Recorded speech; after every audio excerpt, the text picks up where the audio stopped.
The Baseball Hall of Fame in Cooperstown, New York, is filled with plaques of men who left their mark on baseball, whether it was playing the game or managing the game in some sense.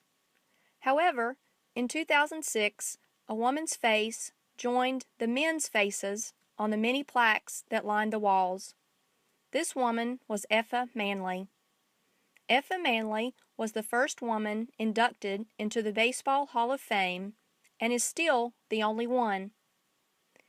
She was elected to the Hall of Fame for her commitment to baseball and civil rights, her leadership, her vision, and her dedication to creating respect for Negro Leagues baseball. Effa was born on March 27, 1897, and grew up in Philadelphia, Pennsylvania. While married to another man, Effa's mother had an affair with her white boss. Once Effa's mother's husband found out, he sued her boss for $10,000 and proceeded to divorce her. Effa had the choice of identifying as Caucasian or African American. Since her mother was darker skinned and the man she had an affair with was white, she chose to identify as African American. She was raised in a household with an African American stepfather and step-siblings. People automatically assumed that her stepfather was her real father. Following high school, Effa moved to New York City to find work in the millinery business. Manley wasn't really a baseball fan, nor did she care about baseball, until she made the move to New York City. Babe Ruth was the center of attention in the Big Apple at the time. Effa found herself to be a frequent visitor to Yankee Stadium to watch Babe Ruth play. During the 1932 World Series at Yankee Stadium, she met her future husband, Abe Manley. Abe Manley was 24 years older than Effa and had already established himself in the baseball community. They married in 1935. Abe was a fairly wealthy man. He made his money by successfully investing in real estate and racketeering, or numbers banking. With this money, they created their own Negro League baseball club, the Brooklyn Eagles. The Eagles shared Ebbets Field with the Brooklyn Dodgers, a major league club. As part of the Negro Leagues, the Eagles didn't get near as much attention or have as many followers as the Dodgers. The team wasn't able to bring in enough money to keep them afloat in Brooklyn.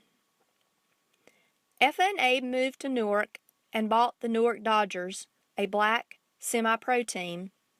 They combined the players of the two teams and changed the name to the Newark Eagles. Effa was in charge of the day-to-day business operations of the team. She arranged playing schedules, planned the team's travel, managed and met the payroll, bought the equipment, negotiated contracts, and handled publicity and promotions. According to Hall of Famer Monty Irving, Effa Manley knew her baseball well. She was unique and effervescent and knowledgeable, said Irving.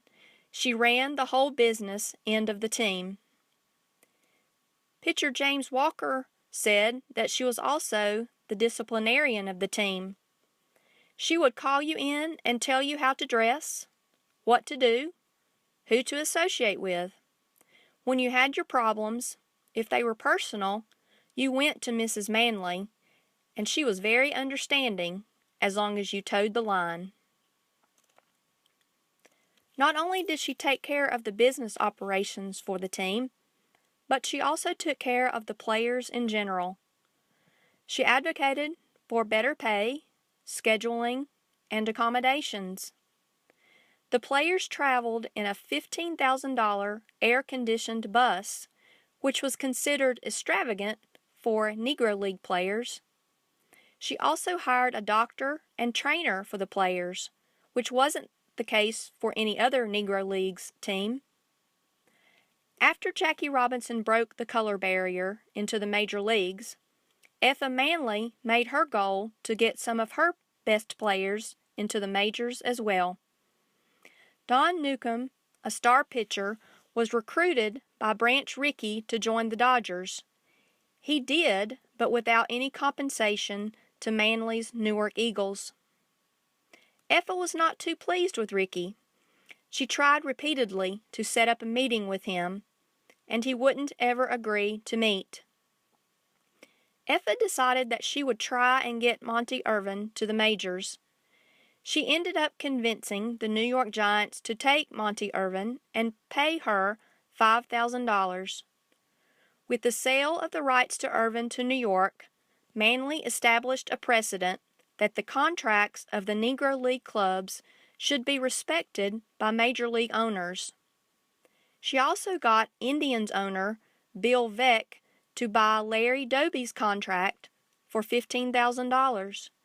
Doby thus became the first black player in the American League.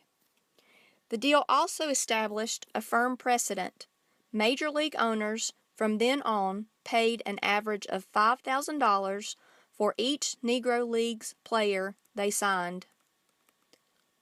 Once Manley's Newark Eagles folded in 1948, other teams in the league followed suit.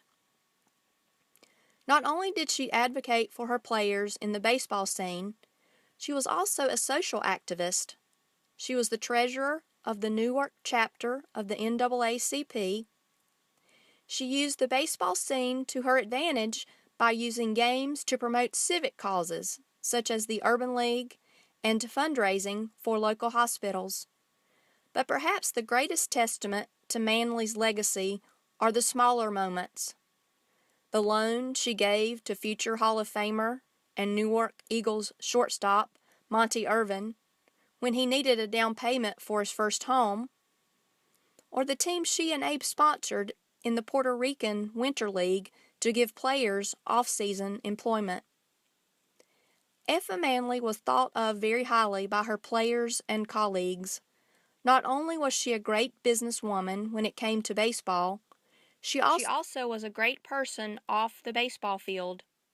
The combination of these two things is the main reason she is the lone woman in the Baseball Hall of Fame.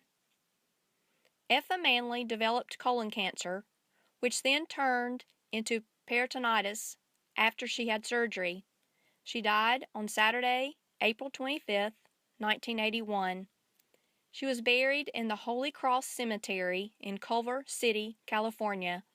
Her tombstone reads, "She loved baseball." When she was displeased, the world came to an end. She had stopped traffic, Newark Eagles first baseman George Giles once recalled.